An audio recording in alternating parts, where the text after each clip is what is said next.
Bollywood silver screen presenting the world without light.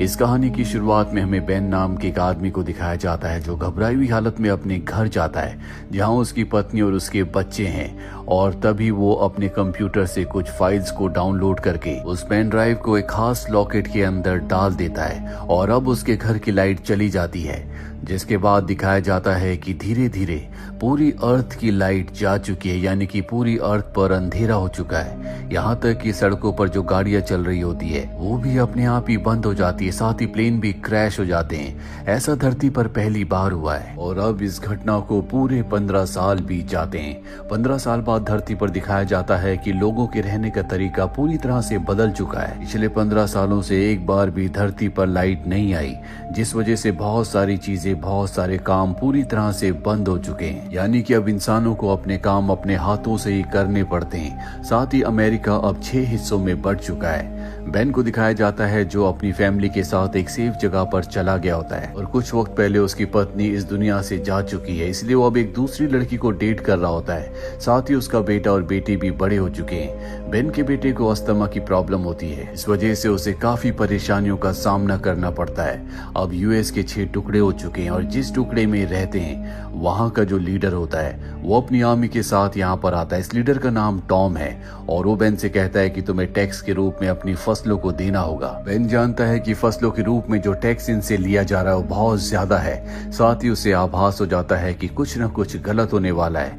इसीलिए कहानी की शुरुआत में जो उसने पेन ड्राइव को लॉकेट के अंदर डाला था वो लॉकेट वो अपने दोस्त को देता है और कहता है कि किसी भी कीमत पर इस लॉकेट को किसी दूसरे इंसान के हाथ मत लगने देना। यहाँ पर जो टॉम होता है, जो इस पूरी मिलिट्री का कैप्टन है, वो कहता है कि तुम्हें मेरे साथ चलना होगा।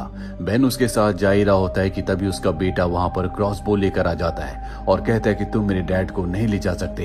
हालांकि बेन अपने बेटे को समझाने की कोशिश करता है पर तब तक वो एक आदमी को क्रॉसबो से मार देता है, जिसके बाद आपस में इनकी लड़ाई होना शुरू हो जाती है। इस लड़ाई में टॉम के लोग कई लोगों को मार देते हैं। साथ ही वो बेन के बेटे को बंदी बनाकर अपने साथ ले जाते हैं। अब बेन भी बहुत बुरी तरह से जख्मी हो चुका है और जब उसकी बेटी उसके पास आती है वो देखती है कि उसके पिता आखिरी सांसें ले रहे हैं। बेन अपनी बेटी से कहता है कि तुम्हारे अंकल यानी कि मेरे भाई शिकागो में रहते हैं और वही हमारी आखिरी उम्मीद है, वही तुम्हारे भाई को वापस ला सकते हैं, क्योंकि तुम्हारे भाई को मिलिथिया के यानी कि टॉम और उसके लोग अपने साथ बंदी बनाकर ले गए हैं।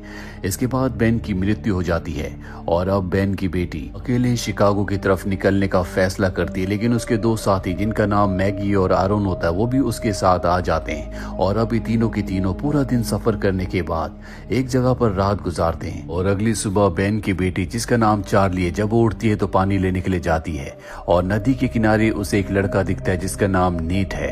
अब क्योंकि लोग एक दूसरे से डरते हैं इसीलिए वो नेट को देखकर डर जाती है, पर नेट उसे कुछ भी नहीं कहता और अब वो अपने दोनों साथियों के साथ यहाँ से भी आगे बढ़ती है। बहुत लंबा सफर करने के बाद इन्हें एक टूटा फूटा प्लेन दिखता है। ये तय करते हैं कि आज रात ये इसी प्लेन के अंदर गुजारेंगे, लेकिन जब ये प्लेन के अंदर जाते हैं तो वहाँ पर 3 लुटेरे होते हैं जो इन्हें पकड़ लेते हैं और इसके बाद एक लुटेरा चार्ली को अपने साथ ले जाता है, जबकि चार्ली के दोनों दोस्त अब भी दूसरे लुटेरों के पास होते हैं पर बड़ी चालाकी से उन दोनों का खात्मा कर देते हैं। वहीं बाहर उस लुटेरे को दिखाया जाता है जिसके पास चार्ली है, लेकिन इससे पहले कि वो चार्ली को नुकसान पहुंचाता वहां पर नेट आकर उस लुटेरे को मार देता है, जिसके बाद नेट बताता है कि वो भी शिकागो जा रहा है और अब ये चारों के चारों अपना आगे का सफर तय करते हैं। वहीं दूसरी तरफ हमें बेन के बेटे डैनी को दिखाया जाता है जिसे टॉम और उसके साथी अपने साथ बंदी बनाकर ले गए थे। जब सबके सब सो रहे होते हैं तो बड़ी चालाकी से डैनी अपनी हथकड़ियां खोलकर वहां से भाग जाता है, पर उसे अस्थमा की प्रॉब्लम है, इसीलिए भागने की वजह से उसे अस्थमा अटैक आता है, जिस वजह से वे घर के आगे बेहोश हो जाता है। जब उसे होश आता है तो देखता है कि उसके हाथ बंधे हुए हैं। उसके सामने एक लेडी है जो अपना नाम उसे ग्रेस बताती है, उसके पास गन होती है और वो डैनी से पूछती है कि तुम यहाँ पर क्या कर रहे हो। डैनी बताता है कि कुछ लोगों ने मुझे पकड़ लिया था, मैं अपनी जान बचाकर भाग रहा था लेकिन अस्थमा अटैक की वजह से मैं बेहोश हो गया। ये सुनने के बाद वो लेडी यानी कि ग्रेस उसे एक अस्थमा का पंप देती है और बताती है कि ये मेरे बेटे का था जो अब इस दुनिया में नहीं रहा। वहीं चार्ली को दिखाया जाता है जो अपने तीनों साथियों के साथ शिकागो के एक बार में जाती है। दरअसल उसके पिता ने उसे ये एड्रेस बताया था। यहाँ पर जो बार टेंडर होता है वो उससे माइल्स के बारे में पूछती है। वो कहता है मैं किसी माइल्स को नहीं जानता, पर जब वो अपने पिता का नाम उसे बताती है तो कहता है कि मैं ही माइल्स हूँ। और अब वो उसे एक सेपरेट कमरे में ले जाता है जहाँ पर चार्ली अपने अंकल माइल्स से पूछती है कि वो लोग हमारे परिवार के पीछे क्यों पड़े हुए हैं। माइल्स बताता है कि आज से 15 साल पहले जो ब्लैकआउट हुआ था, जिसके बाद कभी बिजली नहीं आई, हो ना हो तुम्हारे पिता बेन उसके बारे में कुछ न कुछ जानते थे। और मोनरो रिपब्लिक का जो बॉस है वो एक डिक्टेटर हुआ करता था जो आज से 15 साल पहले पूरी दुनिया पर अपना कब्जा करना चाहता था, जिसके लिए उसे दुनिया के हर एक प्लेन, हर एक न्यूक्लियर बॉम्ब पर अपना कब्जा चाहिए था। और शायद हो सकता है कि उसी की वजह से ब्लैकआउट हुआ और तुम्हारे पिता कुछ न कुछ जानते थे, इसीलिए वो तुम्हारे पिता और तुम्हारे परिवार के पीछे पड़े हुए हैं। चार्ली चाहती है कि उसके अंकल माइल्स उसका साथ दे, लेकिन वो साफ साफ मना कर देते हैं। चार्ली गुस्से में यहाँ से जाने लगती है।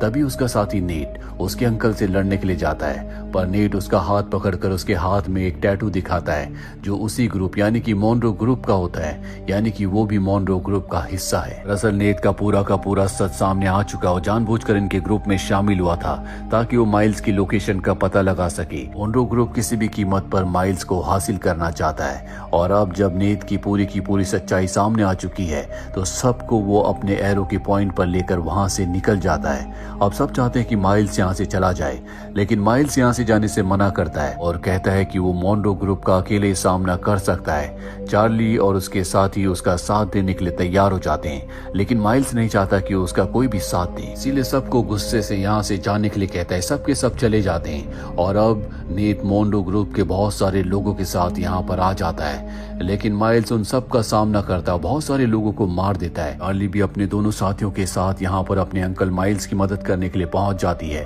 और वो मोनरो ग्रुप के ऊपर हमला कर देती है। पर एक पल ऐसा आता है कि मोनरो ग्रुप का एक आदमी चार्ली को मारने वाला होता है, लेकिन तभी वहां पर नेट आकर अपने साथी को मार देता है। वही माइल्स इनके कैप्टन को मार देता है, जिससे लड़ाई खत्म हो जाती है। और अब माइल्स तय करता है कि वो चार्ली के साथ उसके भाई को यानी कि डैनी को ढूंढने के लिए जाएगा। वहीं उस घर में जिस घर में डैनी छुपा हुआ है, मोनरो ग्रुप का कैप्टन टॉम अपने साथियों के साथ पहुंच जाता है। वो ग्रेस से पूछता है कि डैनी कहाँ है। हालांकि ग्रेस बताना नहीं चाहती, लेकिन जब वो उसे जान से मारने की धमकी देता है तो उसे रास्ते से हटना पड़ता है। जिसके बाद टॉम अपने साथियों के साथ ऊपर जाकर डैनी को एक बार फिर से बंदी बनाकर ले जाता है। और अब इन सब के जाने के बाद ग्रेस बेसमेंट में जाती है। उसके पास एक लॉकेट होता है जिसका बटन दबाते ही यहाँ पर लाइट जल जाती है। ये लॉकेट हूबहू उसी लॉकेट की तरह होता है जो चार्ली के पिता बेन ने अपने दोस्त को दिया था, जो कि इस वक्त चार्ली के साथ है। और अब इस लॉकेट को वो अपने कंप्यूटर सिस्टम से अटैच करके किसी से चैट करती है। जिससे वो चैट कर रही होती है, उसे खुशी होती है कि टॉम और उसके लोगों को इनके बारे में कुछ भी पता नहीं चला। वहीं में माइल्स को दिखाया जाता है जो चार्ली और दोनों साथियों के साथ आगे बढ़ रहा होता है। दरअसल वो अपनी साथी नोरा को ढूंढ रहा है, जो कि विस्फोटक बनाने में बहुत माहिर है। और उसे पता चलता है कि उसे भी टॉम के ग्रुप ने यानी कि मिलिथिया ने बंदी बनाकर अपने पास रखा हुआ है। और अब माइल्स किसी भी कीमत पर नोरा को, जो कि उसकी दोस्त है, उसे आजाद करवाना चाहता है। चार्ली और उसके दोनों साथियों को कहता है कि मैं 2 हफ्तों के बाद तुम्हें इंडियाना में मिलूंगा, तब तक हमारे रास्ते अलग होते हैं। और वो यहाँ से निकल जाता है। पर जब सुबह चार्ली के दोनों साथियों की आंख खुलती है तो देखते हैं कि चार्ली भी जा चुकी है, यानी कि वो भी अपने अंकल माइल्स के पीछे उनकी मदद करने के लिए निकल चुकी है। चार्ली का साथी आरोन, जो दरअसल उसके पिता बेन का दोस्त था, जिसे बेन ने यानी कि चार्ली के पिता ने वो लॉकेट दिया था जिसमें पेन ड्राइव है, वो अपनी साथी मैगी को बताता है कि बेन ने जब मुझे लॉकेट दिया था तो उसने कहा था कि ये लॉकेट मुझे एक लेडी के पास लेकर जाना है जिसका नाम ग्रेस है। रोन कहता है कि हो ना हो ग्रेस के पास पहुंचने के बाद हमें ये पता लग सकता है कि अर्थ पर इलेक्ट्रिसिटी वापस कैसे आएगी, इसीलिए ग्रेस को ढूंढने के लिए निकल पड़ते हैं। वहीं हमें मिलिथिया के अड्डे पर दिखाया जाता है जहां पर मोरोन होता है, जो कि इन सब का लीडर है। वो एक लेडी के पास जाता है और ये लेडी और कोई नहीं बल्कि चार्ली और डैनी की मॉम है, यानी बेन की पत्नी।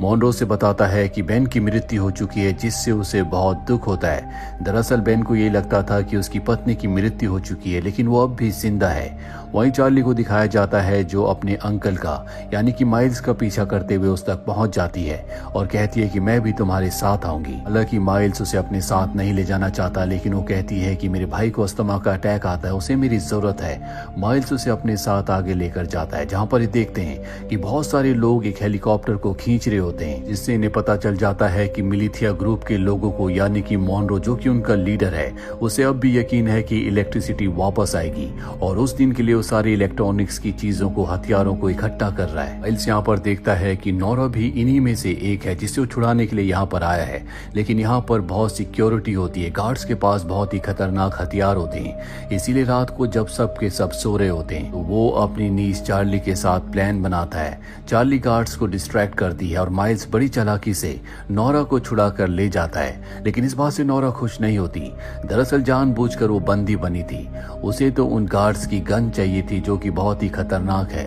ये वो वक्त होता है जब आम इंसान गन्स नहीं रख सकते। माइल्स नोरा से कहता है कि मैं किसी भी कीमत पर डैनी को बचाना चाहता हूँ, जो कि मेरे भाई का बेटा है, और इसके लिए मुझे तुम्हारी मदद की जरूरत है। नोरा कहती मैं तुम्हारी मदद कर सकती हूँ, लेकिन गार्ड्स के पास जो गन चाहिए वो तुम्हें उनसे लेकर मुझे देनी होगी।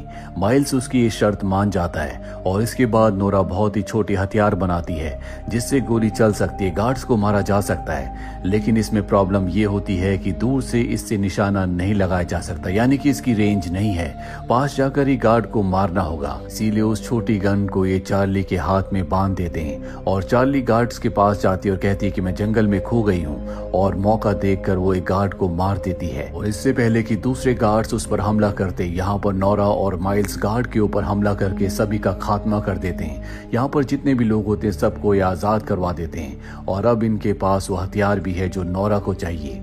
वहीं ग्रेस को दिखाया जाता है जब वो अपने घर में बेसमेंट में कंप्यूटर पर कुछ काम कर रही होती है, तभी वहां पर एक आदमी आता है और उस आदमी के पास भी वैसे ही लॉकेट होता है जैसा कि नोरा के पास है। वहीं माइल्स और चार्ली को दिखाया जाता है जिन्हें नोरा अपने साथ एक जगह ले जाती है जहां पर एक पास्टर होता है। पास्टर नोरा को देखकर बहुत खुश होता है क्योंकि वो गन लेकर आई है और अब पास्टर नोरा को बताता है कि उनका एक आदमी गायब है। ये सुनकर माइल्स कहता है कि हमें जल्द से जल्द इस जगह को खाली कर देना चाहिए क्योंकि मॉनरो के आदमी कभी भी यहाँ पर आ सकते हैं। सब उसकी बात मान जाते हैं, पर इससे पहले कि सब के सब यहाँ से निकलते, मॉनरो का कैप्टन एडम अपनी पूरी टीम के साथ यहाँ पर पहुंच जाता है जो बाहर से इन्हें घेर लेते हैं। माइल्स अपने स्नाइपर को ऊपर भेजता है जो कि मॉनरो के कैप्टन एडम के कई लोगों को निशाना बनाता है, वो उन्हें बाहर ही रोकता है। वहीं अंदर दिखाया जाता है कि सब के सब दीवार से सुरंग बनाकर यहाँ से निकलना चाहते हैं। ऊपर की दीवार ढह जाती है जिससे इनका प्लान फेल हो जाता है, साथ ही ऊपर जो इनका स्नाइपर होता है उसकी भी मृत्यु हो जाती है। कैप्टन एडम अपने आदमियों के साथ अंदर आ जाता है, लेकिन माइल्स बहुत अच्छा फाइटर है इसलिए बहुत सारे लोगों को मार देता है और साथ ही कैप्टन एडम को तलवार की नोक पर बंदी बनाकर दूसरे कमरे में ले जाता है। यहाँ पर कैप्टन एडम माइल्स को पहले से जानता है क्योंकि आज से 15 साल पहले जब पहली बार ब्लैकआउट हुआ था तो माइल्स अपने भाई को ढूंढने के लिए शिकागो आया था। उस वक्त माइल्स के साथ उसका सबसे अच्छा दोस्त भी था और वो और कोई नहीं बल्कि मॉनरो है जो कि मिलिथिया ग्रुप का लीडर है। और जब ये दोनों के दोनों बेन को ढूंढ रहे थे तभी इन्होंने देखा था कि दो लोग एक आदमी को मार रहे हैं। इसके बाद माइल्स ने उस आदमी को बचाया था और वो आदमी और कोई नहीं बल्कि कैप्टन एडम था। इसीलिए कैप्टन एडम के दिल में माइल्स के लिए इज्जत होती है। चार्ली यहाँ पर कैप्टन एडम से पूछती है कि तुम माइल्स को पहले से कैसे जानते हो। बताता है कि मॉनरो का सबसे खास आदमी कभी माइल्स ही हुआ करता था, उसी ने उसके सभी लोगों को ट्रेनिंग दी है और अब किसी भी कीमत पर मॉनरो से वापस हासिल करना चाहता है। माइल्स कैप्टन एडम के साथ एक डील करता है, वो कहता है कि तुम यहाँ पर जितने भी मेरे लोग हैं उन सबको छोड़ दोगे, इसके बदले मैं तुम्हारे साथ मॉनरो के पास चलने के लिए तैयार हूँ। कैप्टन एडम उसकी ये डील मान जाता है और अब कैप्टन एडम अपने सभी साथियों के साथ माइल्स को यहाँ से मॉनरो के पास ले जा रहा होता है। पर जब ये रास्ते में होते हैं तभी चार्ली और नोरा इनके ऊपर हमला करके माइल्स को छुड़ा लेते हैं, साथ ही वो ब्रिज को भी ब्लास्ट कर देते हैं। वहीं दूसरी तरफ हमें मैगी और आरोन को दिखाया जाता है जो अब ग्रेस के घर पहुंच चुके हैं, पर ग्रेस इस घर को छोड़कर जा चुकी है। आरोन का यह दावा होता है कि पहले वो गूगल में काम किया करता था, इसीलिए उसे कंप्यूटर के बारे में बहुत कुछ पता है और अब ये नीचे बेसमेंट में जाते हैं जहाँ पर इन्हें कंप्यूटर के पार्ट्स मिलते हैं जिनसे इन्हें पता चलता है कि इस कंप्यूटर को अभी कुछ ही वक्त पहले बनाया गया था, यानी कि यहाँ पर इलेक्ट्रिसिटी थी। और इसके बाद आरोन यहाँ पर सर्च करना शुरू करता है पर कई घंटों के बाद भी उसे कुछ नहीं मिलता। इसके बाद जब वो ऊपर आता है तो उसका वो वो लॉकेट जो कि उसे बेन ने दिया था वो अपने आप ही चमकना शुरू हो जाता है, यानी कि उसमें लाइट जल जाती है। साथ ही हेडफोन में गाना बजना शुरू हो जाता है, यानी कि इस घर में कुछ ऐसा है जो लॉकेट से कनेक्ट होता है और यहाँ पर इलेक्ट्रिसिटी आ जाती है। यहाँ मैगी के पास जो उसका पुराना आईफोन होता है वो भी आज कई सालों के बाद अपने आप ही ऑन हो जाता है और वो अपने दोनों बच्चों की फोटो कई सालों के बाद देखती है। और इसी के साथ ही वेब सीरीज यहीं पर खत्म हो जाती है।